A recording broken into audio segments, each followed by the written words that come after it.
And then the police are afraid to do anything. I know New York very well. I know the police very well, New York's finest. And the fact is, they're restricted from doing anything. They can't do anything.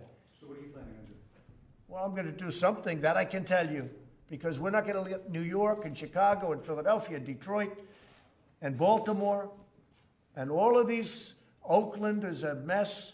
We're not going to let this happen in our country. All run by liberal Democrats. So more federal law enforcement to some of these cities? More federal law enforcement, that I can tell you. In Portland, they've done a fantastic job. They've been there 3 days, and they really have done a fantastic job in a very short period of time. No problem.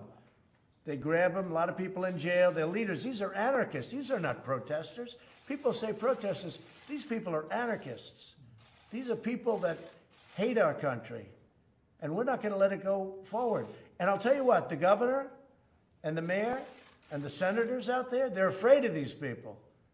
That's the reason they don't want us to help them. They're afraid. I really believe they're actually maybe even physically afraid of these people, because what they're doing is incredible. We didn't just go there. This wasn't like it started right away. We went there after 51 days. We said, we can't let that happen anymore. But these are anarchists. And the politicians out there, yes, they're weak, but they're afraid of these people. They're actually afraid of these people. And that's why they say, we don't want the federal government helping. How about Chicago? Would you say they need help after this weekend? Do you know the numbers? Did you hear the numbers? Welcome to the Voice of Liberty podcast. My name is Henry Conley, and tonight we're going to talk about fascism in America. In the video I just played, you heard the President of the United States, Donald Trump, talking about and bragging about sending federal agents into the streets of Portland to round up protesters, peaceful protesters at that, and throw them into unmarked vans, kidnapping them, not Mirandizing them on the street, not advising them of why they're being arrested, just kidnapping them, throwing them into vans, driving off to an unforetold location, leaving their friends and family that were on the streets with them, concerned for their health, safety, and well-being.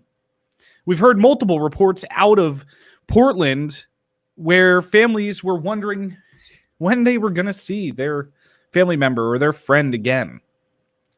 But this video is even more shocking.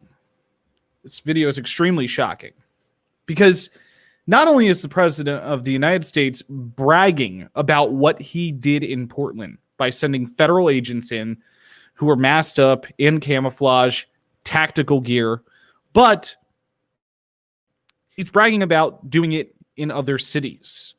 Now, the cities he's targeting are specifically cities controlled by Democratic mayors. The states that these cities are in, generally, are controlled by Democratic governors. And of course, he refers to them as liberal Democrats. The problem here is that none of the mayors or governors he mentioned are liberal Democrats. They are mainstream Democrats. They are your standard, stereotypical Hillary Clinton, Joe Biden Democrat. They're not progressive. They're nothing special. They are just plain and simple Democrats. And of course, Donald Trump, he uses that to fire up the base. Because his base, anytime they hear liberal and Democrat, they think enemy. That's what they've been ingrained to think over the last 3, maybe 4 years. They've been ingrained to understand that liberals and Democrats are the enemy. And therefore, using federal agents in their cities that they can't control to strike down peaceful protesters becomes a fight against the enemy. In this video, you heard Donald Trump talk about how they are anarchists who hate America and hate this country. See, he's playing all these terms that he's been teaching his cult to fear and to hate and to loathe. Anarchists. It's been his go-to term since these protests started. Instead of recognizing why these protests exist and why anarchists are such a part of this protest against the systemic racism of the state, He focuses on trying to manipulate the message so that they are the enemy, so that they are the enemy of any true good patriot in this country.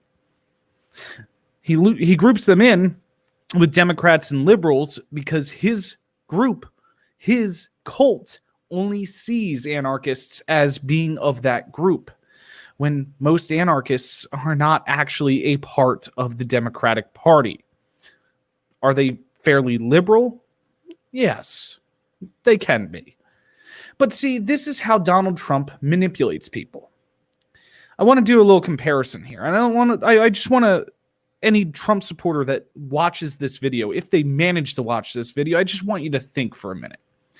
If Barack Hussein Obama had stood up and said what Donald Trump just said, if I was able to dub the audio of what Donald Trump was saying to make it sound like Barack Hussein Obama and play it over a video of Barack Hussein Obama, what would your reaction have been? See, here's the irony of what's happening in the Republican Party right now. The Republican Party spent the entire 8 years of the Obama presidency dwelling in conspiracy theories. They're going to round us up and put us into prison camps. They're going to put us into concentration camps. The FEMA camps are coming. Alex Jones ran around screaming about coffins. Coffins, coffins, like crazy. But see, here's the thing. They would have never accepted this coming from the black president's mouth. But when it comes from the patriotic, flag-loving, country-loving son of a bitch named Donald Trump, man, they just get an instant hard-on. Because here's where we see, yet again, the duopoly flipping. Republicans would have never accepted this out of Barack Hussein Obama's mouth. They would have stood with burning torches and pitchforks outside of 1600 Pennsylvania Avenue. But their holy leader, their cult figurehead, says it, and suddenly fascism is okay in America. Suddenly authoritarian nature and style is okay in America.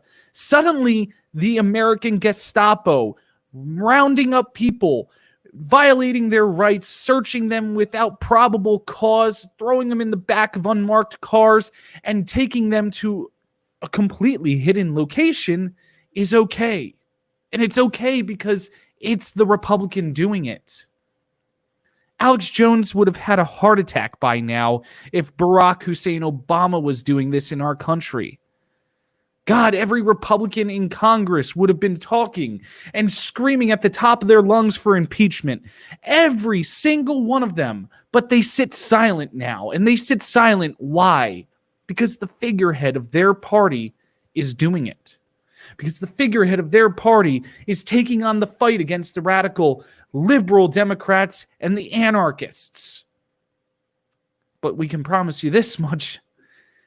If Joe Biden were to win and do the same thing, they would be calling for his impeachment without a doubt. See, the thing here isn't whether Donald Trump's right or wrong. Donald Trump's wrong for doing this. He's violating every normal process for handling protests. Typically, protests are supposed to be handled by the local jurisdiction. Potentially have the state jurisdiction step in, National Guard activated, but never does a federal level escalation exist. And that's because, as Beau of the Fifth Column so eloquently put it, there is a manual on this. I've read the exact section.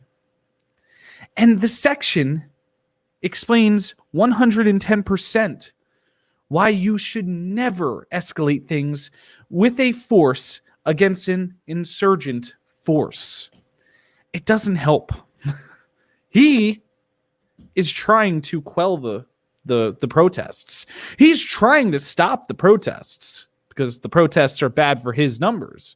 Because the more people that become woke to the problems in this country, the less people he's likely to get to vote for him.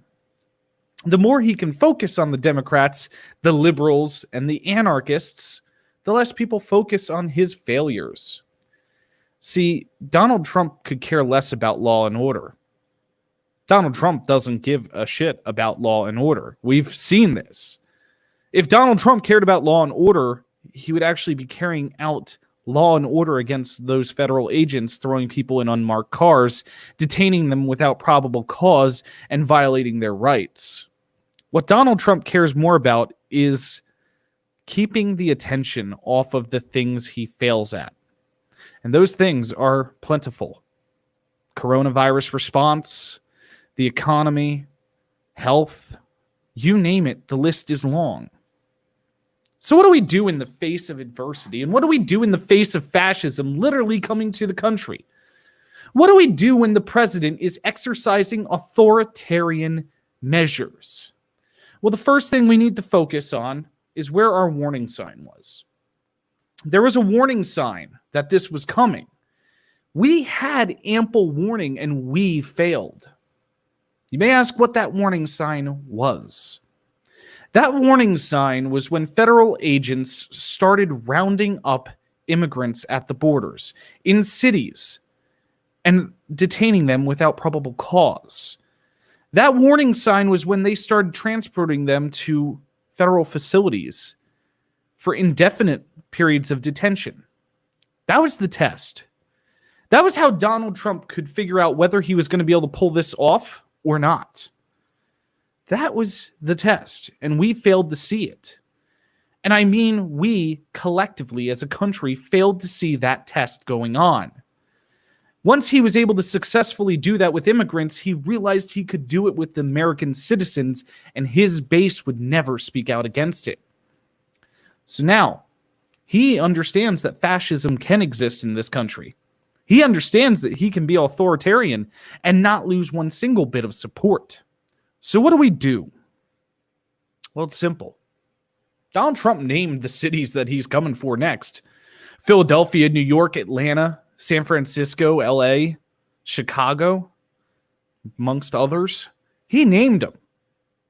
So, what do you do? In the face of adversity, in the face of fascism, and in the face of authoritarianism, you stand up against the powers that be. You stand up and fight. You be a voice of liberty. You go to those cities and you awaken the voice of liberty.